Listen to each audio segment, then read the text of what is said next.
Welcome to Quickies. My videos are for entertainment purpose only. Movie का start ice hockey match से होता है। Thomas direct एक बहुत अच्छा प्लेयर है और टूथ फेरी के नाम से मशहूर है क्योंकि डायरेक्ट हमेशा अपने ओपोनेंट का दांत तोड़ता था। इस मैच में फिर से डायरेक्ट ने अपने अगेंस्ट प्लेयर का दांत तोड़ दिया था और सारा क्राउड दांत लेने के लिए शोर मचा रहा था। मैच के बाद एक बच्चा डायरेक्ट का ऑटोग्राफ लेने आता है और उसे कहता है कि मैं तुम्हारी जैसा प्लेयर बनना चाहता हूँ। डायरेक्ट उस बच्चे की फीलिंग्स का ख्याल किए बगैर उसे कहता है कि मेरे जैसा प्लेयर बनना तुम्हारे लिए बहुत मुश्किल है और यूं उस बच्चे का तो दिल ही टूट जाता है। अगले सीन्स में डायरेक्ट अपनी गर्लफ्रेंड कार्ली के घर होता है और उसकी बेटी टेस्ट के साथ खेल रहा था। टेस्ट डायरेक्ट की कंपनी बहुत इंजॉय करती है, लेकिन कार्ली का बेटा रैंडी डायरेक्ट को बिल्कुल पसंद नहीं करता। खेल के दौरान टेस्ट का दांत टूट जाता है। कार्ली उसे अपना दांत टूथ फेरी के लिए संभालने को कहती है। रात में डायरेक्ट अपने दोस्तों के साथ कार्ड्स खेल रहा था तो उसे कुछ पैसों की जरूरत होती है। टेस्ट के पिलो के नीचे से पैसे उठा लेता है। ये पैसे कार्ली ने वहाँ रखे थे। टेस्ट जब उठती है उदास होकर रोने लगती है कि टूथ फेरी मेरा दांत भी ले गई और मुझे रिवार्ड भी नहीं दिया। डायरेक्ट समझ जाता है कि वो पैसे कार्ली ने क्यों रखे थे। डायरेक्ट टेस्ट से कहता है कि टूथ फेरी रियल में नहीं होती। इतने में कार्ली अपने वॉलेट से पैसे निकालकर टेस्ट को देती है और उसे कहती है कि ओह टूथ फेरी से ये नीचे गिर गए। पैसे देखकर टेस्ट खुशी से सो जाती है। रूम से बाहर निकलकर कार्ली डायरेक्ट से कहती है तुम्हारा कोई हक नहीं मेरी बेटी की चाइल्डहुड फैंटेसीज पर बात करने का। डायरेक्ट घर चला जाता है मगर वह सो नहीं पाता और डायरेक्ट के पिलो के नीचे उसे एक मैजिकल सामान मिलता है। इससे पहले कि डायरेक्ट कुछ समझ पाता उसके विंग्स निकल आते हैं और उसके कपड़े बिल्कुल फीमेल फेरी की तरह हो जाते हैं। अचानक एक व्हर्लपूल की वजह से वो फेरी लैंड में पहुंच जाता है। वहाँ उसे एक वर्कर ट्रेसी मिलता है जिससे डायरेक्ट की लड़ाई हो जाती है और टूथ फेरीज की हेड लिली वहाँ आ जाती है। लिली डायरेक्ट को बहुत गुस्सा करती है और उसे कहती है कि तुम्हें कोई हक नहीं, तुम बच्चों के ड्रीम्स को क्रश कर रहे हो। तुमने कल 2 बच्चों के ड्रीम्स तोड़े हैं, इसलिए सजा के तौर पर तुम्हें 2 हफ्तों के लिए टूथ फेरी बना दिया गया है। लिली डायरेक्ट को जेरी के पास जाने का कहती है। जेरी टूथ फेरीज के लिए टूल्स बनाता था ताकि वो आसानी से बच्चों के टूथ ले सकें। जेरी डायरेक्ट को कुछ टूल्स देता है जैसे कि इनविजिबल स्प्रे, श्रिंकिंग पेस्ट और एमनीशिया डस्ट। एमनीशिया डस्ट फेंकी जाएगी, लास्ट मिनट में हुए काम वो भूल जाएगा। डायरेक्ट की फ्लाइंग ट्रेनिंग होती है, इसमें वो बहुत बुरी तरह से फेल हो जाता है। अगले दिन जब डायरेक्ट सोकर उठता है तो उसे ये सब ख्वाब लगता है। अब वो अपने नए दिन का स्टार्ट करता है और कुछ फ्लावर्स लेकर कार्ली के घर जाता है। डायरेक्ट के माफ़ी मांगने पर कार्ली मान जाती है और कहती है कि वो टेस्ट के साथ कहीं जा रही है तो आज के दिन तुम रैंडी के साथ रहोगे।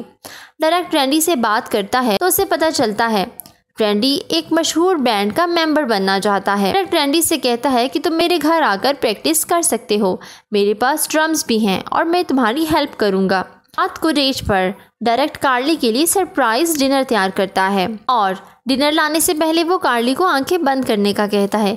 इससे पहले कि वो डिनर लाता डायरेक्ट के विंग्स निकल आते हैं। लिली ने उसे फेरी लैंड के बारे में किसी को भी बताने से मना किया था। डायरेक्ट कार्ली की आंखें खुलने से पहले ही वहां से चला जाता है। डायरेक्ट को उसका टास्क बता देता है कि सामने वाले घर में एक बच्चे का दांत टूट गया है और वो टूथ फेरी का इंतजार कर रहा है। डायरेक्ट उड़ नहीं पाता इसलिए वो श्रिंकिंग पेस्ट खा लेता है और छोटा होकर वहां जाने का फैसला करता है। इस पेस्ट का असर 1 घंटे तक रहना था। जब डायरेक्ट पिलो के नीचे से दांत उठाकर पैसे रख देता है तो बच्चे का हाथ लगने से वो नीचे गिर जाता है। अब साइज में छोटा होने की वजह से वो कार्ली से मिले बगैर ही सोने चला जाता है। डायरेक्ट का आइस हॉकी मैच था। आखिरी मोमेंट पर उसे एक टास्क मिल जाता है और कंसंट्रेट ना करने की वजह से वो मैच हार जाता है। सब प्लेयर्स डायरेक्ट पर बहुत गुस्सा करते हैं और वो वॉशरूम में चला जाता है। जब प्लेयर्स उसका पीछा नहीं छोड़ते तो वो श्रिंकिंग पेस्ट खाकर फ्लश के जरिए स्टेडियम से बाहर निकल आता है। इस दफा फिर ट्रेसी उसे एक और बच्चे का दांत लाने के लिए कहता है मगर अब डायरेक्ट छोटा होने की बजाय एमनीशिया डस्ट यूज करने का सोचता है। वो बआसानी बच्चे का दांत उठाकर वहाँ पैसे रख देता है और टूथ लिली को लाकर दे देता है।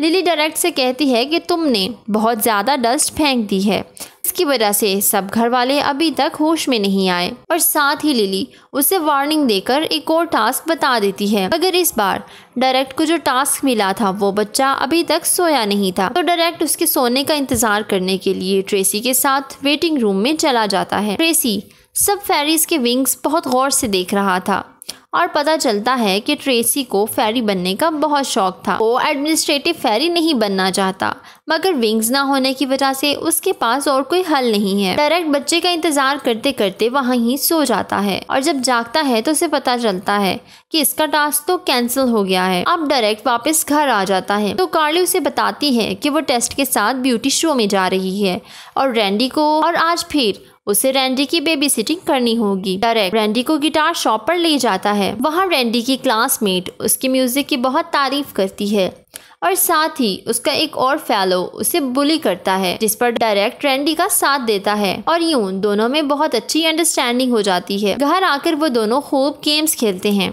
इतने में टेस्ट और कार्ली भी आ जाते हैं। कार्ली सबको लंच पर जाने का कहती है, लेकिन तभी डायरेक्ट को फेरीलैंड से एक और टास्क मिल जाता है। डायरेक्ट ट्रेसी को कहता है कि कोई भी टूल सही काम नहीं करता, तो इस बार ट्रेसी उसे इनविजिबिलिटी स्प्रे यूज करने को कहता है। अब डायरेक्ट अपने ऊपर इनविजिबल स्प्रे यूज करता है, लेकिन उससे कोई चीज नीचे गिर जाती है और सब घर वालों को लगता है कि जैसे वहाँ कोई घोस्ट आ गया हो। साथ ही उनका डॉग डायरेक्ट को काट भी लेता है। रैंडी डायरेक्ट के घर प्रैक्टिस के लिए आता है और वो अपनी परफॉर्मेंस के लिए बहुत नर्वस था। डायरेक्ट रैंडी को बताता है कि वो अपनी शोल्डर इंजरी की वजह से पिछले कुछ सालों से कोई स्कोर नहीं कर पाया और यूं वो दोनों अपने एक्सपीरियंसेस शेयर करते हैं। ये बहुत ही टची मोमेंट्स थे। अब कुछ दिन बाद का टाइम दिखाया जाता है। इस बार डायरेक्ट बगैर किसी प्रॉब्लम के एक टूथ लिली को लाकर देता है। ट्रेसी उसे पूछता है कि तुम्हें कैसा लग रहा है, क्योंकि तुम अब अपने काम में माहिर हो गए हो। डायरेक्ट ट्रेसी की मदद करना चाहता था, इसलिए वो ट्रेसी को फेरी बनने की प्रैक्टिस करवाता है और साथ ही डायरेक्ट अपने मैच के लिए भी प्रैक्टिस करता है। कुछ दिन बाद डायरेक्ट का आइस हॉकी मैच होता है। इस बार डायरेक्ट बहुत पुरुमीद था कि वो कोई ना कोई स्कोर तो कर ही लेगा। जब मैच शुरू होता है तो लीडर मैच के दौरान उसे पास करने को कहता है, लेकिन डायरेक्ट ऐसा नहीं करता और इतने में दूसरी टीम स्कोर कर लेती है। यूं डायरेक्ट का लीडर डायरेक्ट पर बहुत गुस्सा हो जाता है क्योंकि उनकी टीम ये मैच हार जाती है। जब डायरेक्ट घर आता है तो रैंडी उसे प्रैक्टिस करवाने को कहता है। डायरेक्ट गुस्से में आकर उसे कहता है कि तुम जितनी भी प्रैक्टिस कर लो, तुम कभी रॉक स्टार नहीं बन सकते। ये सब नेगेटिव बातें सुनकर रैंडी अपना गिटार तोड़ देता है और कार्ली उससे ब्रेकअप कर लेती है। जब ट्रेसी डायरेक्ट के पास आता है तो डायरेक्ट अपने ब्रेकअप और मैच हारने का सारा गुस्सा ट्रेसी पर उतार देता है। कुछ दिन बाद डायरेक्ट का फिर से मैच होता है, लेकिन इस बार ट्रेसी एक अच्छा दोस्त होने का सबूत देता है और आकर उसे मोटिवेट करता है। तो यूं 9 साल बाद डायरेक्ट स्कोर करने में कामयाब हो जाता है और माइक के साथ भी उसकी दोस्ती अच्छी हो जाती है। ट्रेसी उसे बताता है कि तुम्हारी एक और असाइनमेंट भी है और यूं उसे पता चलता है कि टेस्ट का एक और दांत टूट गया है और चूंकि डायरेक्ट टूथ फेरी है तो उसे टेस्ट का दांत लेकर आना है। डायरेक्ट स्टेडियम से ही फ्लाई करके जाता है। सारा क्राउड डायरेक्ट को देखकर हैरान हो जाता है। ट्रेसी सब पर एमनीशिया डस्ट फेंक देता है ताकि सबको कुछ भी याद ना रहे। टेस्ट के घर जाता है और उससे बताता है कि असल में वो टूथ फेरी है, लेकिन ये उसका सीक्रेट है। ये देखकर टेस्ट बहुत खुश होती है। इसके बाद डायरेक्ट रैंडी के रूम में जाता है और उससे माफी मांगता है। डायरेक्ट मैजिक के जरिए से उसके गिटार भी जोड़ देता है। जब वो नीचे आता है तो कार्ली उसे देख लेती है, मगर फिर उसे लगता है कि डायरेक्ट ने ये कॉस्ट्यूम पहना है। अब टैलेंट शो शुरू होने ही वाला था। डायरेक्ट रैंडी को उड़ाकर टैलेंट शो में छोड़ देता है और उस पर एमनीशिया डस्ट फेंक देता है ताकि वो इस फ्लाइट के बारे में सब कुछ भूल जाए। और इसके बाद डायरेक्ट फेरीलैंड में टेस्ट का टूथ लेकर जाता है और लिली को बताता है कि उसे टूथ फेरीज पर यकीन हो गया है। लिली उसकी पनिशमेंट खत्म कर देती है और उसके विंग्स ट्रेसी को दे देती है। साथ ही वो डायरेक्ट पर एमनीशिया डस्ट फेंकती है ताकि डायरेक्ट फेरीलैंड के बारे में सब कुछ भूल जाए। अगले सीन्स में दिखाया जाता है कि डायरेक्ट टैलेंट शो में आ गया है और रैंडी की परफॉर्मेंस देखकर बहुत प्राउड फील कर रहा है। रैंडी बहुत अच्छा परफॉर्म करता है। टैलेंट शो के बाद डायरेक्ट कार्ली को प्रपोज कर देता है और कार्ली हाँ कह देती है। लास्ट सीन्स में डायरेक्ट स्टेट लेवल पर मैच खेलता है। लिली और जेरी आम इंसान बनकर इसका मैच देखने आते हैं और जेरी मैच के दौरान उसकी हेल्प भी करता है। एमनीशिया की वजह से डायरेक्ट उन्हें पहचान नहीं पाता और यूं इस मूवी का एंड हो जाता है। Please don't forget to subscribe, follow my social handles. Thank you for watching.